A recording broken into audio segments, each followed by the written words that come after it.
Hello students, in this video we are going to study about the new chapter and the name of the chapter is your motion in a plane.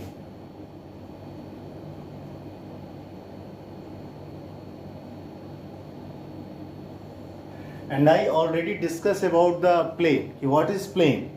So in the chapter of motion in straight line, I have told you that there are two types of motion. There are three types of motion. The first one is your one-dimensional motion, which is also called your motion in a straight line. The second one is your motion in a plane, which is also called your two-dimensional motion. And third one was your motion in a space, जिसको कि अपन ने three-dimensional motion बोला था. So the third motion is not in our syllabus. But in our syllabus is your motion in straight line, that is your one-dimensional motion, as well as your motion in a plane, that is your two-dimensional motion. Correct? So you know very well about the plane. Plane is what? The geometry made up by two coordinate axes. ये बात समझ में आ रही है?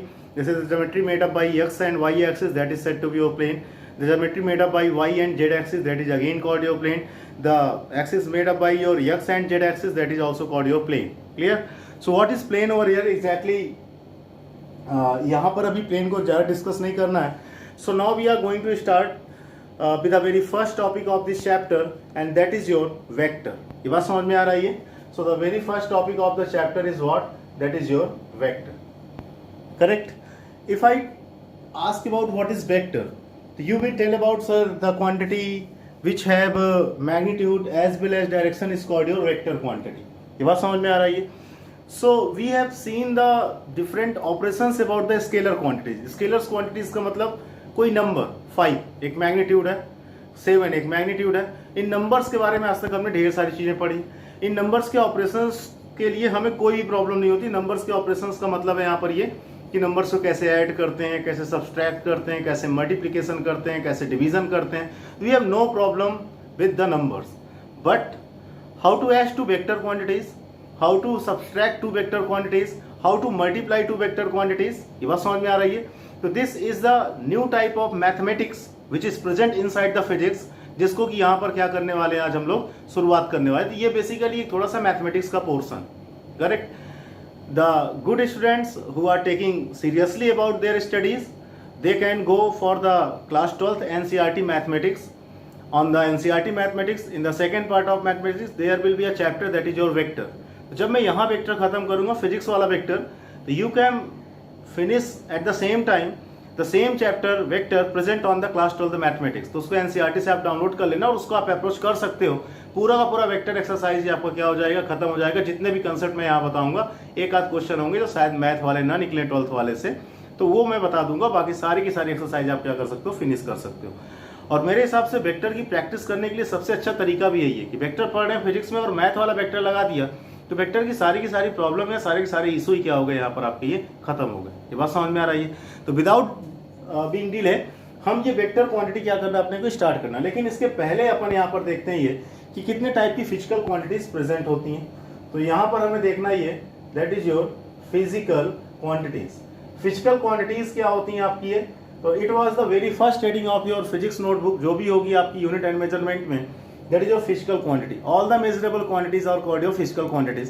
If we talk about the nature of physical quantities, so there are basically three types of physical quantities are present in the physics. The first one is said to be your scalar.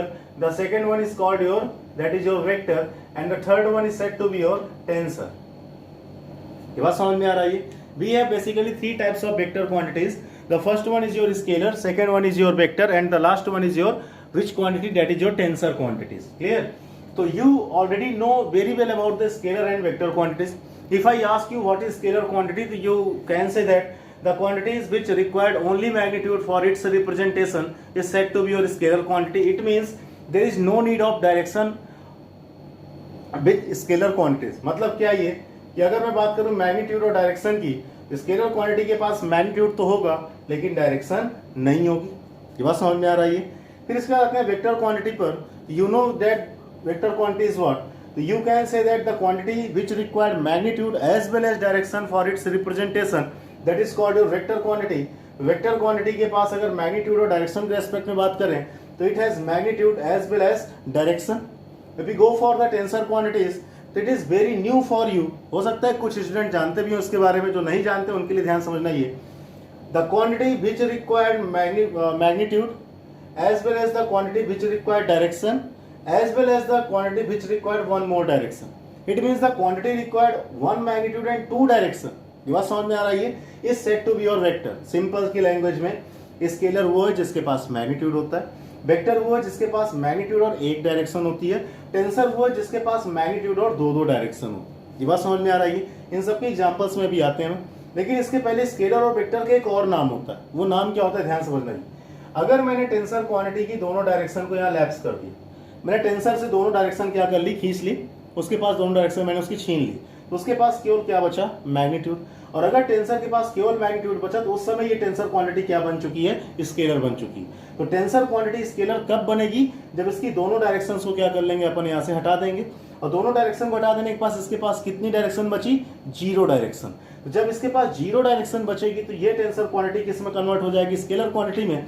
इसलिए scalar quantity का एक और नाम होता है ये, और ये नाम होता है जीरो ऑर्डर टेंसर क्वांटिटी. ये बात समझ में आ रही है?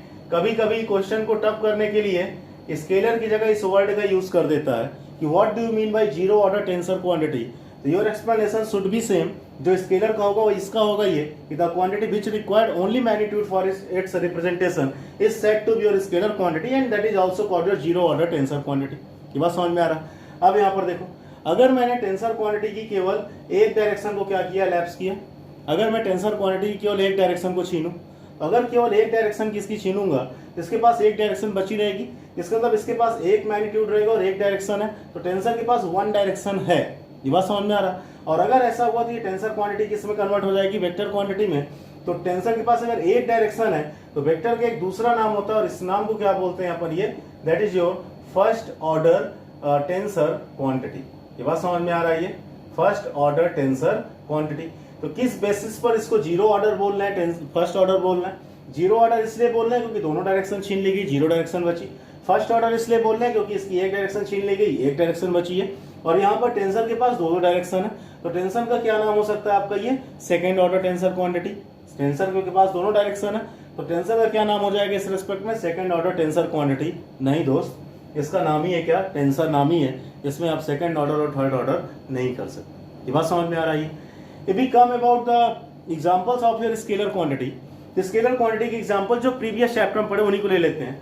तो आपने डिस्टेंस के बारे में पढ़ा था ये, तो डिस्टेंस कैसी क्वांटिटी, स्केलर क्वांटिटी है. आपने किसके बारे में पढ़ा था, आपने ये दैट इज जो एवरेज स्पीड के बारे में पढ़ा था, ये आपने स्पीड के बारे में पढ़ा.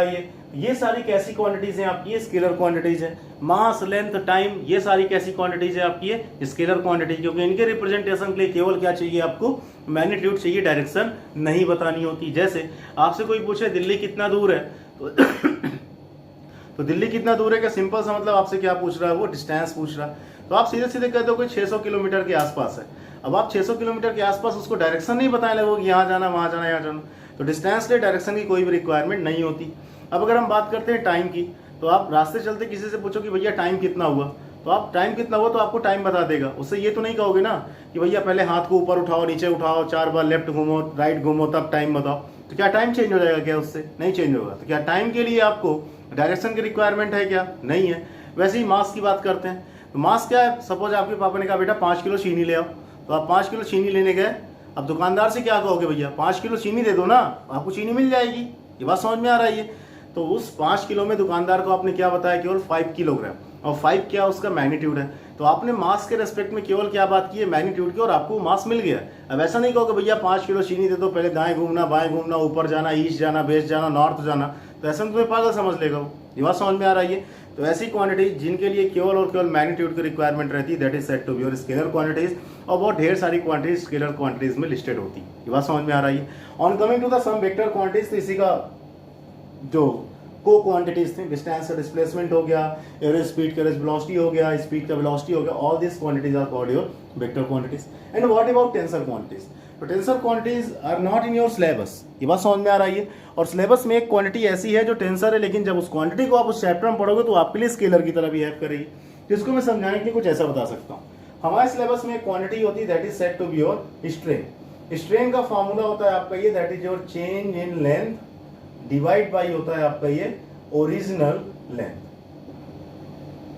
ये बात समझ में आ रही है? स्ट्रेन कैसी क्वांटिटी, डायमेंशनलेस है, क्योंकि ऊपर भी लेंथ है और नीचे भी क्या है, लेंथ है, तो डायमेंशनलेस क्वांटिटी. लेकिन स्ट्रेन को कहा जाता है ये कैसी क्वांटिटी होती है आपकी, टेंसर क्वांटिटी। ये कहा जाता है कि स्ट्रेन के पास एक मैग्नीट्यूड होता है, दो क्या होता है, डायरेक्शन होता है। तो ये कैसे हो गया कि एक मैग्नीट्यूड और दो डायरेक्शन आ गया? तो ध्यान समझना, ये सपोज क्या है, एक ऑब्जेक्ट है, क्लियर। इस ऑब्जेक्ट पर मैंने क्या किया, इधर की ओर एक फोर्स लगाया और इधर की ओर फोर्स लगाया। सपोज दोनों इक्वल फोर्स है, ये भी कितने न्यूटन का है, 10 न्यूटन का, ये भी कितने न्यूटन का है आपका, ये 10 न्यूटन का, और ये 2 डायमेंशनल ऑब्जेक्ट है, 3 डायमेंशनल नहीं है, करेक्ट। सो यहाँ पर देखो ये क्या हो गई, इसकी लेंथ हो गई, और ये क्या हो गई, इसकी ये विड्थ हो गई। तो अगर ऑब्जेक्ट पर आप इस तरीके से फोर्स लगाओगे, ये फोर्स पुलिंग फोर्स है, ये ऑब्जेक्ट को इस तरीके से क्या करेगा, खींचेगा। जब ऑब्जेक्ट को इस तरीके से खींचेगा तो इसकी ये वाली लेंथ क्या हो जाएगी, बढ़ जाएगी, उसी के रिस्पेक्ट में इसकी विड्थ क्या हो जाएगी, कम हो जाएगी। ये बात समझ में आ रही है। और स्ट्रेन क्या होता है, change in length divide by original length. तो लेंथ, एक लेंथ बढ़ रही है, दूसरी विड्थ जो भी एक लेंथ ही है वो कम हो रही, तो मतलब एक तरीके से दो लेंथ पर इफेक्ट पड़ रहा, एक बढ़ रही दूसरी क्या हो रही, कम पड़ी। तो इसका मतलब स्ट्रेन में कितनी लेंथ आएंगी, दो लेंथ आएंगी। तो इसका मतलब स्ट्रेन के पास कितनी डायरेक्शन है, यहाँ पर दो डायरेक्शन, क्योंकि दोनों डायरेक्शन की लेंथ क्या हो रही है, इसकी चेंज हो रही है, इसलिए स्ट्रेन कैसी क्वांटिटी आपकी है, टेंसर क्वांटिटी। ये बात समझ में आ रही है, कोई प्रॉब्लम इसमें, डन। तो ये बेसिक इंट्रोडक्शन है। यहाँ पर जो सबसे इंपॉर्टेंट चीज है, आप ऑलरेडी इसमें कई चीजें जानते थे। द इंपॉर्टेंट चीज is your, the second name of the scalar quantity is your zero order tensor quantity, and the another name of your vector quantity is your first order tensor quantity. Clear? And what is tensor quantity? It is little bit new for you, क्योंकि most of the student doesn't know about the tensor quantities, तो आप ये इस quantity के बारे में जान चुके हो, करेक्ट। सो यहाँ पर आप अपना टॉपिक स्टार्ट करते हैं, दैट इज योर वेक्टर। ये बात समझ में आ रही है। अब ढेर सारी क्वांटिटी होती है, जैसे फोर्स, फोर्स का सिंबल होता है एफ, एक्सेलरेशन का सिंबल होता है ए, वेलोसिटी का सिंबल होता है वी। ये बात समझ में आ रही है। अब अगर हमारे पास इस तरह की ढेर सारी क्वांटिटीज हैं, उनके सिंबल्स को लिखना है, तो सिंबल्स को देखकर कैसे पता लगाएं कि वो वेक्टर क्वांटिटी है कि नहीं? ये बात समझ में आ रही है, तो ध्यान समझना। ही जो भी वेक्टर क्वांटिटीज होंगी, जैसे सपोज ए एक क्वांटिटी है, ये कैसी क्वांटिटी आपकी है, वेक्टर क्वांटिटी। जो भी वेक्टर क्वांटिटी होंगी बच्चा, उनके ऊपर हमेशा एक एरो लगा होगा और ऐसे ही लगा होगा। ये बात समझ में आ रही है। तो अगर किसी भी सिंबल के ऊपर अगर आपको एरो दिखाई देता है, तो इट मीन्स वो कौन सी क्वांटिटी आपकी है, वेक्टर क्वांटिटी। उस एरो के लगने का मतलब ये है कि उस क्वांटिटी के पास डायरेक्शन भी है। ये बात समझ में आ रही है। तो अगर मुझे किसी भी सिंबल को वेक्टर क्वांटिटी बनाना है तो क्या करना पड़ेगा, जैसे यहाँ पर लिख दिया एफ, यहाँ लिख दिया बी, यहाँ लिख दिया सी, यहाँ लिख दिया डी।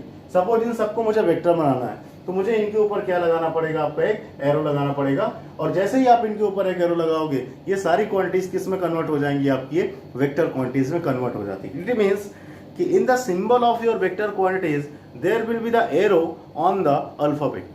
ये बात समझ में आ रही है। तो यहाँ पर क्या होगा आपका, ये एक एरो उसके सिंबल के ऊपर रख देने से वो बेसिकली कौन सी क्वांटिटी बन जाती है आपकी, ये वेक्टर क्वांटिटी बन जाती है, या बेसिकली कहा जाती है वेक्टर का क्या होता है, आपका रिप्रेजेंटेशन होता है। कि किसी भी सिंबल के ऊपर क्या लगा देना, आपको एक एरो लगा देना। ये बात समझ में आ रही है। फिर इसके बाद क्या पढ़ना है आपको, ये that is your vector representation.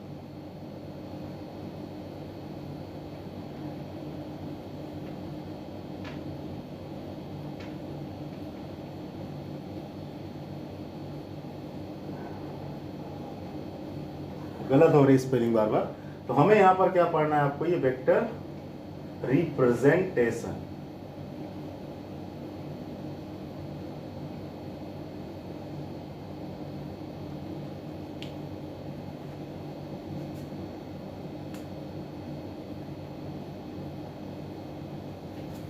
ठीक है, तो हम किसके बारे में पढ़ने जा रहे हैं, आपका ये वेक्टर रिप्रेजेंटेशन की स्पेलिंग नहीं ध्यान आ रही मुझे, खैर छोड़ो। ठीक है, वेक्टर रिप्रेजेंटेशन हेडिंग डालोगे आप और उसको क्या करोगे, आप ये पढ़ोगे। थोड़ा सा अंग्रेजी कमजोर है हमारी, तो कभी कभी दिक्कत हो जाती है इस तरीके की। ठीक है, उम्मीद करता हूँ कि आपकी अंग्रेजी अच्छी होगी, आप स्पेलिंग सही लिखोगे। ये बात समझ में आ रही है।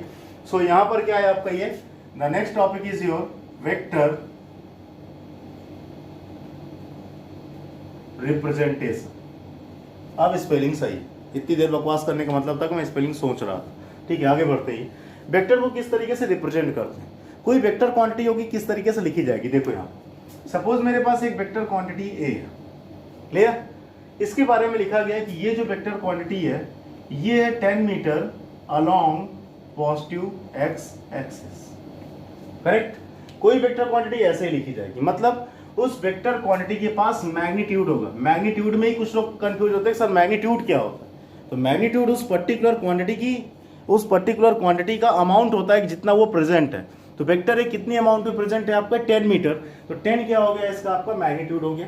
और साथ ही साथ पॉजिटिव एक्स एक्सिस की तरफ है, इसका मतलब पॉजिटिव एक्स एक्सिस क्या हो गई, इसकी डायरेक्शन हो गई। ये बात समझ में आ रही है। अब इसको किस तरीके से रिप्रेजेंट किया जाए, तो यहाँ पर ये ए वेक्टर लगा है, इसका मतलब ये पूरी वेक्टर क्वांटिटी, 10 इसका क्या है, मैग्नीट्यूड है। ये बात समझ में आ रही है। तो इसके मैग्नीट्यूड को कैसे रिप्रेजेंट किया जाए, ए कौन सी क्वांटिटी यहाँ पर आपकी है, that is your vector quantity. ये बात समझ में आ रही है। हमें क्या करना है, इसके मैग्नीट्यूड को रिप्रेजेंट करना है। तो इसके मैग्नीट्यूड को कैसे रिप्रेजेंट किया जाए यहाँ पर आपका ये, तो मैग्नीट्यूड को कैसे रिप्रेजेंट करते हैं, तो कोई भी क्वांटिटी वेक्टर क्वांटिटी कब बनती है, जब उसके ऊपर एरो रखते हो। अगर उसके ऊपर से एरो हटा लो तो मतलब आपने डायरेक्शन हटा दी, डायरेक्शन हटाया तो केवल क्या बचा उसके पास, मैग्नीट्यूड। तो किसी भी वेक्टर क्वांटिटी का जो सिंबल होता है उसके मैग्नीट्यूड का, वो या तो सिंपल सा ए लिख दो, मतलब उसके ऊपर से एरो हटा दो, या अगर आप चाहते हो कि एरो रहे तो उसको आपको मॉड के अंदर क्या करना पड़ेगा, ये पैक करना पड़ेगा। ये बात समझ में आ रही है। तो ये जो दोनों सिंबल है, ये दोनों सिंबल किसके, इसके मैग्नीट्यूड के। अब अगर वेक्टर ए थी इतना, तो इसका मैग्नीट्यूड कितना, 10, तो मैग्नीट्यूड का मतलब वो वैल्यू ए की है या मॉड ऑफ ए वेक्टर की है, और इसकी वैल्यू कितनी हो गई यहाँ पर आपकी, 10 हो गई। इसके पास क्या है, देखो डायरेक्शन भी है, तो डायरेक्शन किधर की आपकी है, that is your along positive x axis. ये क्या हो गई, इसकी ये डायरेक्शन आ गई। अब ये कहा जाता है कि किसी भी वेक्टर को एक एरो से रिप्रेजेंट करो। ये बात समझ में आ रही है। अब ये एरो ये वाली नहीं है, करेक्ट, ये तो सिंबल की एरो। नॉर्मली कहा जाता है कोई भी वेक्टर किससे रिप्रेजेंट होता है, एक एरो से रिप्रेजेंट होता है। एरो के पास दो चीज होती है, एक इसकी लंबी सी टेल होगी और एक इसके पास हेड होगा। ये एरो का क्या है यहाँ पर आपका, ये दैट इज योर हेड है, और ये एरो का क्या है यहाँ पर आपका, ये टेल है। तो ये कहा जाता है कि जो एरो का हेड होता है वो वेक्टर की क्या देता है यहाँ पर आपकी, ये दैट इज योर डायरेक्शन देता है, और जो एरो का टेल होता है वो वेक्टर का क्या देता है यहाँ पर आपका, ये दैट इज योर मैग्नीट्यूड देता है। रियल सेंस में आपकी फिजिक्स अब स्टार्ट हुई, क्योंकि चैप्टर 1 तो कुछ है ही नहीं, बहुत सिंपल चैप्टर था आपका। जो सेकंड चैप्टर था मोशन इन स्ट्रेट लाइन, उस चैप्टर में बहुत ज्यादा इशू नहीं था, क्योंकि वही पुरानी घिसी पिटी equation, b = u + at, s = ut + r। यहाँ से वो टॉपिक है जो आपने आज तक नहीं पढ़े। ये बात समझ में आ रहा है, इसलिए इस चैप्टर का एक भी वीडियो आपको मिस नहीं करना, करेक्ट। सो यहाँ पर क्या मैं क्या कह रहा हूँ, इसमें क्या लिखना है, वेक्टर रिप्रेजेंटेशन में आपको क्या लिखना पड़ेगा कि any vector is represented by an arrow. The head of arrow tells about the direction of vector and the tail of arrow tells about the magnitude of vector। मतलब सपोज अगर आपको ये वेक्टर ए होता तो जो इसके tell की जो लेंथ है इतनी है, ये लेंथ इसका मैग्नीट्यूड बता रही होती है, और मैग्नीट्यूड को या तो ए लिखेंगे या तो क्या लिखेंगे आप, मॉड ऑफ वेक्टर ए लिखेंगे। और जो इसका हेड है जिसमें एरो लगी हुई है वो हमें बता रहा है कि वेक्टर किधर की ओर जा रहा है, तो क्या लिखना है, ये any vector represented by an arrow whose head tell about the direction and the tail about the magnitude of the vector. ये बात समझ में आ रही है। अब ये कैसे आ गया, तो इसके लिए इस एग्जांपल के पास चलते हैं, इसको मैं हटा रहा हूं अभी, ठीक है। तो यहाँ पर क्या है, जब इस एग्जांपल के पास आए तो यहाँ पर कह रहा है कि वेक्टर को रिप्रेजेंट करना, इस वेक्टर को हमने क्या करना है, रिप्रेजेंट करना है। तो इस वेक्टर को कैसे रिप्रेजेंट करें, ये वेक्टर किस एक्सिस में, एक्स एक्सिस में, तो इसका मतलब इस वेक्टर के लिए हमको एक्स और वाई एक्सिस ड्रॉ करनी पड़ेगी। तो अपन ने यहाँ पर क्या किया, एक्स एक्सिस और वाई एक्सिस को क्या किया, ड्रॉ किया। ये एक्स एक्सिस हो गई, ये वाई एक्सिस हो गई, ये -x हो गया, ये -y हो गया। ये आपका स्टार्टिंग पॉइंट है, ये आपका रेफरेंस पॉइंट है, और इसी को आप ओरिजिन बोलते हैं।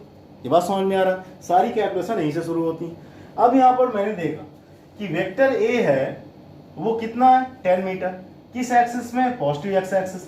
तो पॉजिटिव एक्स एक्सिस किधर की ओर है, आगे की ओर, ध्यान समझना, पॉजिटिव एक्स एक्सिस किधर की ओर है, आगे की ओर है।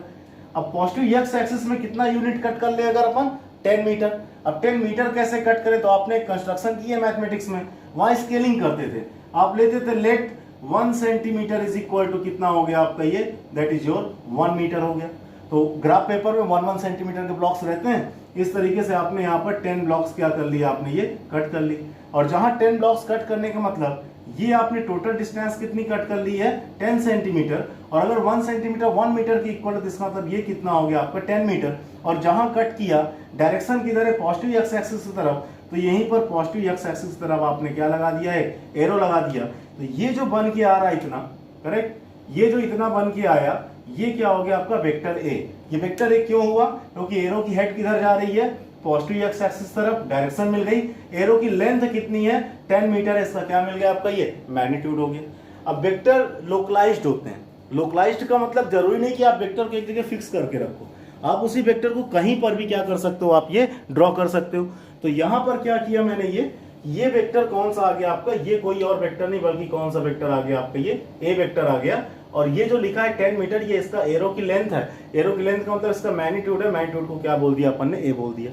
अब इस वेक्टर को कट करके इतना ही बड़ा इसी डायरेक्शन पे कहीं भी रख दोगे, सपोज इसको कट करके मैंने यहाँ रख दिया, जब यहाँ रख दिया तो ये भी कौन सा वेक्टर है आपका, वेक्टर ए ही है, जिसके एरो की लेंथ अभी भी कितनी है आपकी है, दैट इज योर 10 मीटर है। तो इस तरीके से वेक्टर को क्या करते हैं अपन, ये रिप्रेजेंट करते हैं। ये बात समझ में आ रही है। तो यहाँ पर एक चीज ये समझ में आ रही है हमें कि किसी वेक्टर को किससे रिप्रेजेंट करते हैं, एरो से रिप्रेजेंट करते हैं, ठीक। और एरो का हेड हमें बताता है उसकी डायरेक्शन, और एरो का टेल की लेंथ हमें क्या बताती है, उसका मैग्नीट्यूड बताती है। ये बात समझ में आ रही है। अब अगर दूसरे एग्जाम्पल पर चले, तो सपोज दूसरे एग्जाम्पल पर चलते हैं और यहाँ पर लिखा है दैट इज योर 10 मीटर, और उस वेक्टर को आपको ड्रॉ करना है। 10 metre 30 degree anti clockwise from east. ये बात समझ में आ रहा। तो ये भी एक वेक्टर है, क्यों, क्योंकि इसका मैग्नीट्यूड कितना दिया है, 10 दिया है, और 30 डिग्री एंटी क्लॉकवाइज है, कहां से, ईस्ट से। तो ये क्या बता रहा है उस वेक्टर का, आपको ये डायरेक्शन बता रहा। तो इस वेक्टर को कैसे रिप्रेजेंट किया जाए, तो इस वेक्टर को रिप्रेजेंट करने के लिए क्या चाहिए आपको, ये अब आपको एक्स और वाई एक्सिस नहीं चाहिए, क्योंकि अब बात उठ रही है यहाँ पर ईस्ट और वेस्ट की। तो आपको पता है कि आपको ईस्ट और वेस्ट ड्रॉ करना पड़ेगा। यहाँ ईस्ट होता है, यहाँ वेस्ट होता है, यहाँ नॉर्थ होता है, और यहाँ पर क्या होता है आपका, ये साउथ होता है। और स्टार्टिंग पॉइंट आपका यहीं पर है, ठीक। सबसे पहले वेक्टर की डायरेक्शन, वेक्टर ईस्ट से कितनी डायरेक्शन पर है, 30 डिग्री। तो ईस्ट कहाँ पर, इधर है, और 30 डिग्री कैसे, एंटी क्लॉकवाइज। अगर अपन इस तरीके से चलेंगे तो एंटी क्लॉकवाइज, इस तरीके से चलेंगे तो कैसा है आपका, ये दैट इज जो क्लॉकवाइज है। अपन कैसे चलते हैं, एंटी क्लॉकवाइज। कितना चले अपन ने एंटी क्लॉकवाइज, दैट इज जो 30 डिग्री। फिर यहाँ पर क्या करते हैं, लंबी सी लाइन खींच दो। ये बात समझ में आ रहा है, मतलब जो भी वेक्टर होगा इस डायरेक्शन में आएगा। ये बात समझ में आ रही है। उस वेक्टर का मैग्नीट्यूड कितना है, 10 मीटर। अगेन अपने हिसाब से सुटेबल स्केलिंग कर लो। 1 सेंटीमीटर इज इक्वल टू कितना, 1 मीटर। तो यहाँ पर 10 स्लॉट्स क्या करोगे आप, ये कट करोगे, और 10 स्लॉट्स कट करने के बाद यहाँ पर आ गए सपोज ये, तो ये क्या बन गया आपका वेक्टर है। इसको कट करके यहाँ भी क्या कर सकते हो आप, इस तरीके से ड्रॉ कर सकते हो, बिल्कुल सेम टू सेम इसी के पैरेलल यहाँ पर ड्रॉ कर सकते हो। कोई पूछे इसका एरो का लेंथ कितना है, तो आप बोलोगे कितना है, 10 है। कोई पूछे डायरेक्शन कितनी है, तो डायरेक्शन हेड बताता है, और ये जो डायरेक्शन है ये कैसी है, 30 डिग्री एंटी क्लॉकवाइज फ्रॉम कैसा है यहाँ पर आपका, ये दैट इज योर ईस्ट। ये बात समझ में आ रही है। तो इस तरीके से किसी वेक्टर को क्या किया जाता है, रिप्रेजेंट किया जा सकता है ये। और वेक्टर हमेशा एक एरो से रिप्रेजेंट होगा, जहां पर एरो की टेल हमें क्या बताती है, उस वेक्टर का मैग्नीट्यूड, और एरो का हेड हमें क्या बताता है, उस वेक्टर का डायरेक्शन। ठीक है, इतना समझ में आ गया, उम्मीद कर रहा हूं इतना समझ में आ गया होगा। अब थोड़ा सा और आगे बढ़ते हैं, ठीक है। तो ये क्या हो गया, आपका वेक्टर का रिप्रेजेंटेशन हो गया। अब यहां पर हमको पढ़ने टाइप्स ऑफ वेक्टर, क्लियर। यहां पर क्या देखना है अपने को, that is your types of vector.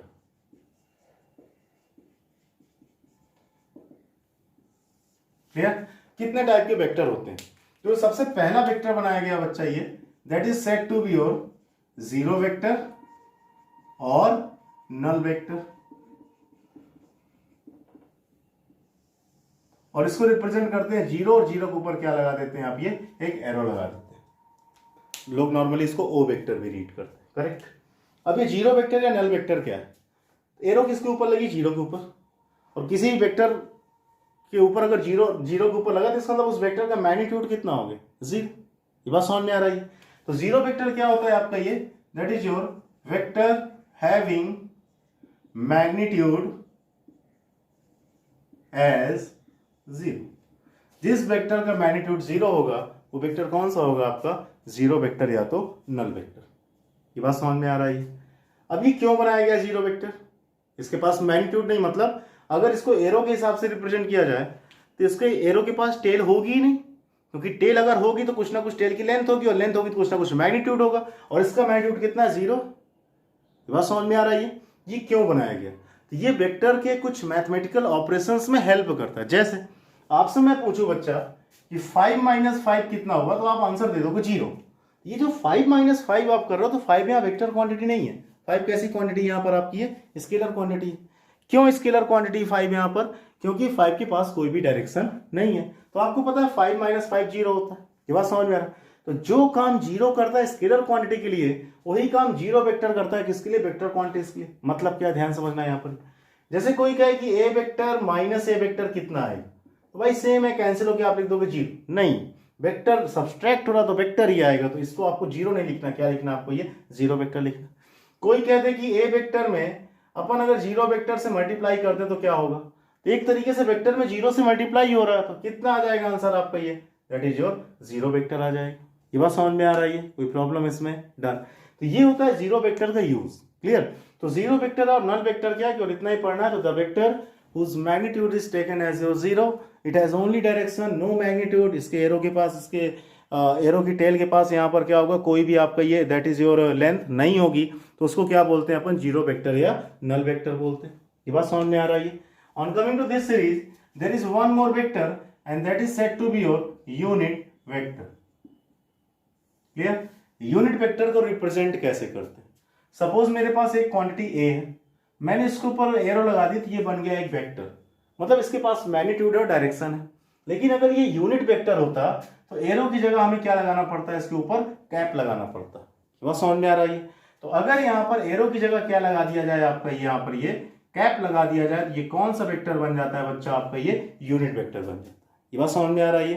तो यूनिट वेक्टर का सिंबल नॉर्मल वेक्टर से क्या होता है आपका, थोड़ा सा डिफरेंट होता है। तो यूनिट वेक्टर क्या होते हैं आपकी, एक ऐसे वेक्टर जिनका मैग्नीट्यूड कितना होगा आपका, ये 1 हो जाएगा, that is said to be your unit vector. ये बात समझ में आ रही है। सो यूनिट वेक्टर क्या है, ये सेम टू सेम ऐसे जैसे यहां पर लिखा है, तो that is your vector having magnitude as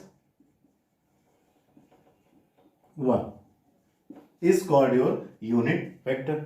हमारे फिजिक्स में मेनली 3 यूनिट वेक्टर होते हैं, जबकि पूरी फिजिक्स में केवल 4 यूनिट वेक्टर होते हैं, जो स्टैंडर्ड यूनिट वेक्टर्स कहलाते हैं, करेक्ट। सबसे पहला यूनिट वेक्टर होता है आपका आई कैप, दूसरा होता है जे कैप, और तीसरा होता है के कैप। तो आई कैप क्या होता है आपका, ये होता है एक तरीके से unit vector along positive x axis, clear. J cap क्या होता है यहाँ पर आपका, ये that is your unit vector along negative X axis, sorry unit vector along positive Y axis. और के कैप क्या होता है यहाँ पर आपका, ये that is your unit vector along positive Z axis. ये बात समझ में आ रही है। तो कितने टाइप्स के यूनिट वेक्टर है हमारे पास, 3 टाइप यूनिट वेक्टर है, that is your I cap, J cap, और कौन सा होता है आपका, ये के कैप, क्लियर। अब यहाँ पर एक चीज और ध्यान से समझना है, ये है क्या बेसिकली। तो अगर अपन यहाँ पर कोऑर्डिनेट को ड्रॉ करते हैं, क्लियर, तो this is your x axis, this is your y axis and this is your z axis, clear. तो अपन ने केवल 3 को ही ड्रॉ किया है, एक्स एक्सिस, वाई एक्सिस और किसको, जेड एक्सिस, ये स्टार्टिंग पॉइंट्स, क्लियर। अगर अपन एक्स एक्सिस में पॉजिटिव एक्स एक्सिस तरफ केवल यूनिट लेंथ चले, मतलब 1 यूनिट लेंथ चले, सपोज यहां से आता 1 था और यहां एरो लगा देंगे, तो ये कौन सा वेक्टर बन गया आपका, ये आई कैप। अगर वाई एक्सिस में केवल 1 यूनिट चले और यहां लगा दे, तो ये कौन सा वेक्टर बना आपका, ये जे कैप। और सिमिलरली जेड एक्सिस में केवल 1 यूनिट चले और यहां लगा देंगे, तो क्या बन जाएगा आपका, के कैप। मतलब आई कैप किसको बताता है, पॉजिटिव एक्स एक्सिस को, जे कैप किसको बताता है, पॉजिटिव वाई एक्सिस को, और के कैप किसको बताता है आपका, पॉजिटिव जेड एक्सिस, क्लियर। इसमें डिटेल में आएंगे, वेक्टर की फ्यूचर में काफी डिटेल में चलना है इसमें। तो यूनिट वेक्टर क्या है, जिसका मैग्नीट्यूड कितना होता है, 1 होता है। यूनिट वेक्टर को कैसे कैलकुलेट किया जाता है, तो ये कहा जाता है कि सपोज अगर आपको यूनिट वेक्टर को कैलकुलेट करना है, तो इसका कैलकुलेशन का कुछ ना कुछ फॉर्मूला होता होगा। ऑफ कोर्स इसका फॉर्मूला होता है, और इसका फॉर्मूला होता है बच्चा कुछ इस तरीके से, ये कि unit vector is equal to क्या होता है, अगर खुद उसी वेक्टर को उसी के मैग्नीट्यूड से, किसी वेक्टर को अगर उसी के मैग्नीट्यूड से क्या कर दिया जाए, डिवाइड कर दिया जाए, तो किसका फॉर्मूला निकल के आता है आपका, ये यूनिट वेक्टर का फॉर्मूला निकल के आता है। कैसे, तो ध्यान समझना है, यहाँ पर ध्यान सुनिए। सपोज मेरे पास लिखा है वेक्टर ए, वेक्टर ए लिखा है आपका, ये that is your 10 metre along, वही पुराना घिसा पिटा एग्जाम्पल मेरा, ये 10 मीटर अलोंग क्या लिखा है आपका, positive x axis, that is your vector है। ये बात समझ में आ रहा है। अब मुझे इसको यूनिट वेक्टर बनाना है, तो ये यूनिट वेक्टर कब कहलाएगा, यूनिट वेक्टर कहलाएगा तो इसके ऊपर कैप लगाना पड़ेगा। ये कब कहलाएगा, जब इसका मैग्नीट्यूड कितना हो जाए, 1। मतलब अगर मैं इसको इस तरीके से लिख दूं, that is your 1 metre along positive x axis, तो ये इसका क्या हो गया, ऊपर वाले का ये यूनिट वेक्टर हो गया। लेकिन इसका मैग्नीट्यूड 1 कब होगा, तो कोई पूछे इसका मैग्नीट्यूड कितना है, तो आप बोलोगे इसका मैग्नीट्यूड ए या मॉड ए वेक्टर की वैल्यू कितनी है आपकी, ये 10 है। तो अगर मैं ऐसा कर दूं, यहां पर देखो, ये वेक्टर को अगर उसी के मैग्नीट्यूड से अगर मैंने क्या कर दिया, डिवाइड कर दिया, ये बात समझ में आ रहा है। तो डिवाइड करने से क्या हुआ, ये कितना लिखा है यहाँ पर आपका, ये that is your 10 metre along positive x axis लिखा है, और डिवाइड बाई मैंने किससे कर दिया, 10। तो मैग्नीट्यूड से मैग्नीट्यूड क्या हो गया, कैंसिल। ये कितना बचा आपको, 1 metre along positive x axis, मतलब इतना ही आ गया। तो इसका मतलब ये किसकी वैल्यू हो गई आपकी, यूनिट वेक्टर की वैल्यू होगी। तो यूनिट वेक्टर को कैसे कैलकुलेट करते हैं, तो उस वेक्टर को अगर उसी के मैग्नीट्यूड से अगर आप डिवाइड कर दोगे तो आपको कौन सा वेक्टर मिल जाएगा, यहाँ पर आपका ये यूनिट वेक्टर मिल जाएगा। So this is the formula for your unit vector. What is the use of unit vector? तो यूनिट वेक्टर क्या होता है, यहाँ पर देखो ये, that is your unit vector is used to provide direction to scalar quantities.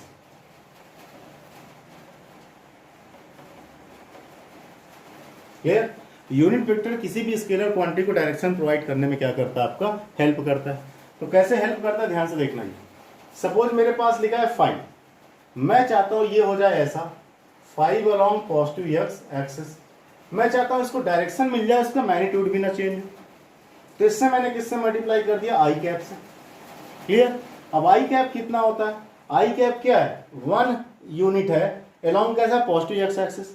तो इसका मतलब मैंने 5 में किससे मल्टीप्लाई किया, 5 इंटू मैंने मल्टीप्लाई किया 1 unit along positive x axis है। 1 का मल्टीप्लाई 5 के साथ हो गया, ये कितना हो गया, 5 अलॉन्ग पॉजिटिव एक्स एक्सिस।